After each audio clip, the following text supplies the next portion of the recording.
Morning students.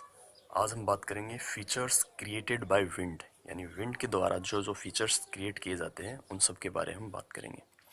First है mushroom rocks. Mushroom rocks इनका नाम इसलिए है क्योंकि ये इनकी शेप जो है वो एज ए मशरूम है, मशरूम के जैसे दिखने में है। Mushroom rocks are also called rock pedestals. Pedestal होते हैं पीठ या खंबे की चौकी, यानी पत्थर से बनी हुई चौकी जैसी होती है, उसे हम मशरूम रॉक्स को हम इन पेडेस्टल के नाम से भी जानते हैं क्योंकि ये लगभग वैसे ही दिखाई देने में होती है। They are one of the most visible striking manifestation of the process of erosion and weathering. Erosion के द्वारा और वेदरिंग के द्वारा। वेदरिंग मतलब जब किसी माउंटेन या किसी रॉक के पार्टिकल्स, स्मॉल पार्टिकल्स एरेजन के द्वारा बनते हैं, उसे हम वेदरिंग कहते हैं।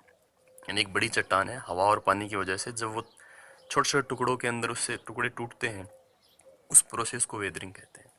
तो एरेजन यानी कटाव और वेदरिंग के द्वारा बनने वाली सबसे स्ट्राइकिंग का मतलब होता है विचित्र, मैनिफेस्टेशन का मतलब होता है प्रदर्शन। तो एरेजन और वेदरिंग की प्रोसेस से बनने वाली विचित्र सी प्रदर्शन या विचित्र सी चीज दिखने के अंदर वो मशरूम रॉक है। यानी मशरूम रॉक का जो बनने का प्रोसेस है वो एरेजन और वेदरिंग के थ्रू होता है। These are usually found in desert areas. और ये जो मशरूम रॉक है ये अक्सर डेजर्ट एरियाज में ही पाई जाती है। Winds blowing at high speed.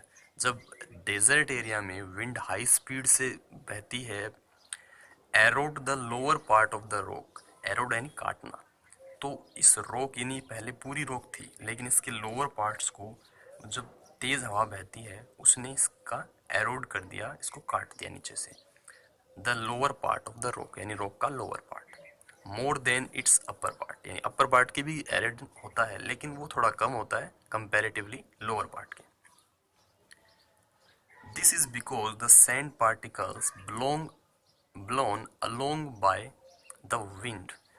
इसके पीछे कारण ये है क्योंकि जब तेज हवा बहेगी डेजर्ट में, तो डेजर्ट के अंदर मिट्टी है, तो मिट्टी भी साथ में तेज हवा की बहेगी।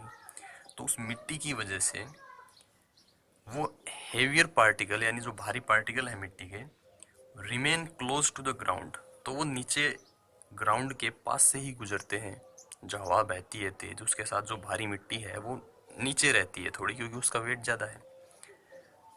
As the sand laden wind, sand laden यानी मिट्टी से भरी हुई हवा, पास अलोंग द रॉक्स। और जब वो मिट्टी से भरी हुई हवा, तेज हवा जब इन रॉक्स के पास से गुजरती है, the sand particles erode the rock closer to the ground.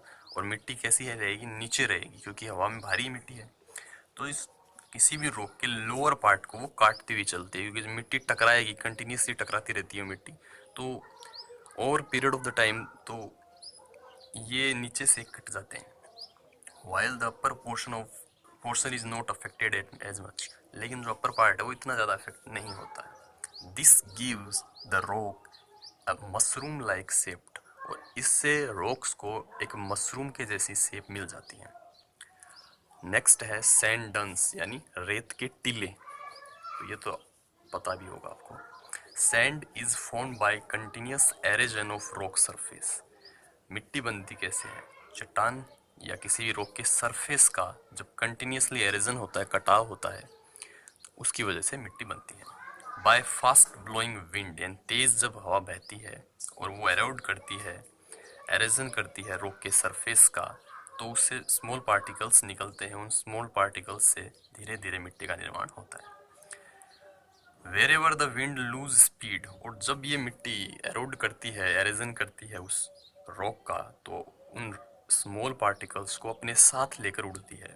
और जहां भी विंड की स्पीड लूज होगी, कम होगी, वो जो पार्टिकल है हवा के अंदर, उन पार्टिकल्स को वो नीचे डाल देती है। It deposits the sand it carried, यानी जो अपने साथ वो लेकर उड़ रही थी स्मॉल पार्टिकल्स, उनको डिपॉजिट कर देती है, डाल देती है। And a hillock of sand is formed. Hillock का मतलब होता है रेत का टीला। ठीक है, तो एक रेत का टीला तैयार हो जाता है। This is called a sand dune. और इसे हम क्या कहते हैं, रेत का टीला। Dunes keep changing their shape and sizes. तो ये रेत के टीले अपना आकार बदलते रहते हैं। ऑब्वियस सी बात, जब हवा चलती है तो ये फिर से मिट्टी को साथ लेके उड़ा देती है, और जो बड़ा टीला है उसकी मिट्टी उड़ा के ले जाएगी तो वो छोटा हो जाएगा, और जहाँ जाकर विंड की स्पीड स्लो होगी फिर से उस मिट्टी को कहीं ना कहीं डिपॉजिट कर देगी, तो एक नया सैंड डन क्रिएट हो जाएगा। Depending upon their interaction with winds, और ये किस पे डिपेंड करता है, हवा के साथ उनका इंटरेक्शन कैसा है। यानी अगर हवा के साथ ज़्यादा मिट्टी उड़ रही है तो वो टीला छोटा हो जाएगा। Most dunes are longer on windward side, windward यानी हवा की तरफ, यानी जब हवा की तरफ जो टीले होंगे वो ज़्यादा बड़े होते हैं, लॉन्ग होते हैं। कारण कि जब हवा उड़ती है तो उसी साइड में मिट्टी को लेके जाती है और मिट्टी को डिपॉजिट कर देती है। Where the sand is pushed up again, pushed again धक्का लगना, यानी हवा की तरफ अगर कोई सैंडन होगा तो उसके अपोजिट डायरेक्शन के अंदर धक्का लगेगा। And shorter on the levered side, और जो पीछे का हिस्सा रह जाएगा वो छोटे होते जाएंगे, और जहाँ वो मिट्टी डलती जाएगी वहाँ वो टीले बड़े होते जाएंगे। अब बात करते हैं लोएस। लोएस का कोई एग्जैक्ट मीनिंग नहीं है, सीधी सी बात है समझने में, कि जो मिट्टी हवा के साथ उड़ती है और जहाँ उसको जाकर डाला जाता है वो लोएस कहलाता है। When very fine grand sand, यानी बहुत ही मुलायम और पतले पार्टिकल्स मिट्टी के, विच इज़ वेरी लाइट, जो काफ़ी हल्के होते हैं, gets blown and subsequently gets deposited over a large area, वो हवा के साथ उड़ते हैं और बाद में, सब्सिक्वेंटली का मतलब होता है बाद में या पीछे से, वो मिट्टी उस हवा उनको डिपॉजिट कर देती है जैसे उसकी स्पीड स्लो होती है, और एक बड़े एरिया के अंदर वो इकट्ठे होते जाते हैं। धीरे धीरे वो एरिया बहुत ज़्यादा मिट्टी वाला इलाका बन जाता है, और उसी मिट्टी वाले इलाके को लोएस कहते हैं। Often the resulting loess deposits are several metre thick, और कई बार ये प्रोसेस इतना ज़्यादा तेज़ होता है कि जो मिट्टी का ढेर लगता है वो कई मीटर मोटा हो जाता है। Loess is found extensively in certain regions of China, और लोएस कहाँ पाया जाता है, ज़्यादातर चाइना के इलाकों में पाया जाता है। अब हम बात करेंगे अर्थक्वेक इन नेपाल, यानी नेपाल के अंदर अर्थक्वेक आया था 2015 के अंदर, 2 बार आया था कंटिन्यूसली, उसके बारे में हम पढ़ेंगे।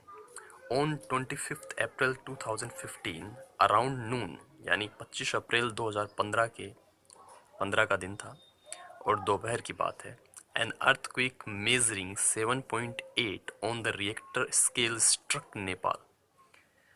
स्ट्रक का मतलब होता है प्रभावित करना, इफेक्ट डालना। तो दोपहर में रिएक्टर स्केल पे जब हम अर्थक्वेक को मेज़र करते हैं तो वो 7.8 था, यानी बहुत ही खतरनाक भूकंप वहाँ पर आया और उसने नेपाल को प्रभावित किया।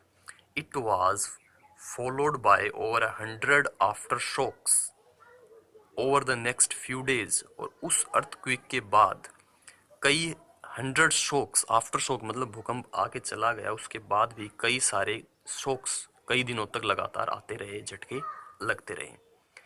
It's epicentre was in north central Nepal, और इसका जो एपिसेंटर है, देखो एपिसेंटर और हाइपोसेंटर, इसको समझने में सिंपल है, जहाँ से अर्थक्वेक जनरेट होता है अबव द सरफेस उसे तो कहते हैं एपिसेंटर, और बिलो द सरफेस जो पॉइंट होता है उसे कहते हैं हाइपोसेंटर। ठीक है, यानी अर्थ के इंटरनल स्ट्रक्चर में जहाँ से अर्थक्वेक जनरेट होगा, ओरिजिनेट होगा, उसे हाइपोसेंटर कहेंगे, और अबव द सरफेस उसको एपिसेंटर कहेंगे।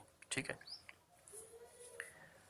तो इसका एपिसेंटर जो था वो नॉर्थ नेपाल का था, नॉर्थ सेंट्रल नेपाल का था, and its hypocentre was a depth of approximately 8.2 kilometre below the surface, और हाइपोसेंटर सरफेस से ऑलमोस्ट 8.2 किलोमीटर बिलो यानी नीचे था। It was considered to be the strongest earthquake in this region in the last 80 years, और उस reason में आने वाला ये अर्थक्वेक 80 सालों के दौरान सबसे खतरनाक, सबसे मजबूत भूकंप था, यानी 80 ईयर से वहाँ पर इतना तेज भूकंप नहीं आया था। द टर्मर्स वर सो स्ट्रोंग, ट्रमर होते झटके, भूकंप के झटके या कंपन, तो काफ़ी स्ट्रोंग थे, that they were felt several hundreds of kilometre away, और उनको हम, यानी उन भूकंप के झटकों को हम कई 100 किलोमीटर दूर से भी महसूस कर सकते थे, इतने ज़्यादा स्ट्रोंग थे वो झटके। It destroyed nearly all the buildings in the city, capital city Kathmandu. तो नेपाल की कैपिटल है काठमांडू, और काठमांडू सिटी के अंदर लगभग सभी बिल्डिंग्स डैमेज हो गई। And the surrounding reason, surrounding यानी आसपास के जो इलाके थे काठमांडू के, वो भी काफ़ी डैमेज हुए।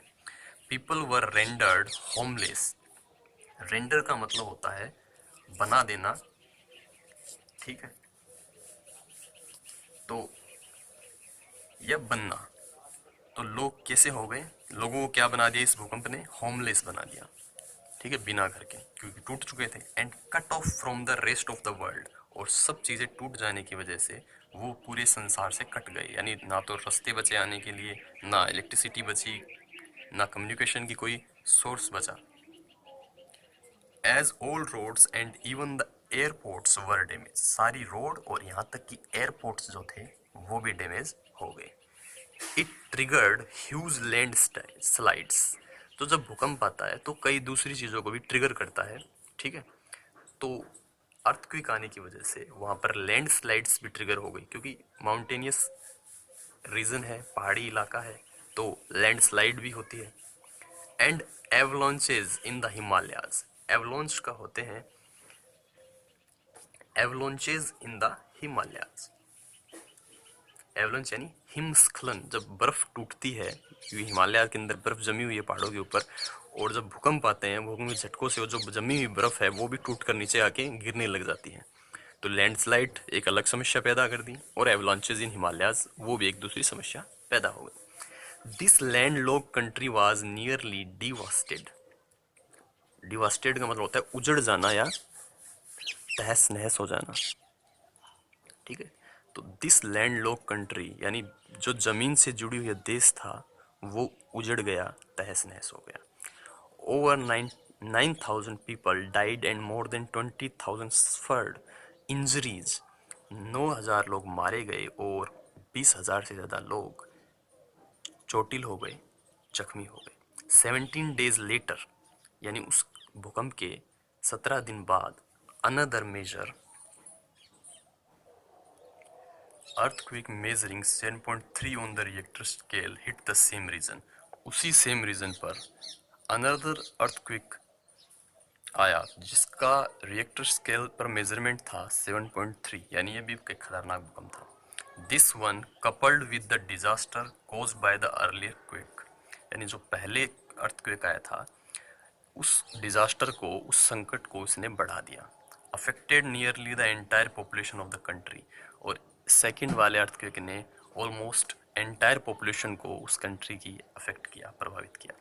These massive earthquakes destroyed nearly 6 lakh homes and another 3 lakhs were damaged to become unstable and insecure. तो मैसिव अर्थक्वेक था, विशाल अर्थक्वेक था, इसने डिस्ट्रॉय कर दिए ऑलमोस्ट 6 लाख होम, यानी 6 लाख घरों को इसने नष्ट कर दिया, और जो 3 लाख बचे उनको ऐसी कंडीशन तक डैमेज कर दिया कि उनमें रहना संभव नहीं था, वो कभी भी टूट सकते थे। अनस्टेबल कर दिया उन्हें, अस्थिर कर दिया, एंड इनसिक्योर, असुरक्षित कर दिया। The maximum impact was felt in the remote areas, remote areas वो होते हैं जो कि शहर से दूर होते हैं, जहाँ पहुँचना थोड़ा मुश्किल होता है, रास्ते थोड़े खराब होते हैं, रोड्स की व्यवस्था नहीं होती, उन्हें रिमोट एरियाज कहते हैं। Since it is hilly region, क्योंकि ये कैसा है, पहाड़ी इलाका है, reaching these remote areas turn out to be very difficult. एक तो पहाड़ी इलाका, ऊपर से रिमोट एरिया जहाँ जाना मुश्किल, तो जहाँ रिमोट एरियाज में जो लोग रहते थे उनको रेस्क्यू करना काफ़ी मुश्किल हो गया।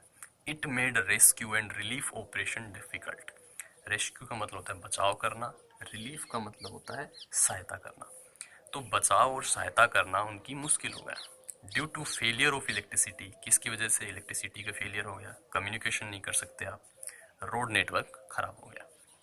India was one of the first country to send support in the form of tents, blankets, medicine, food and clothing.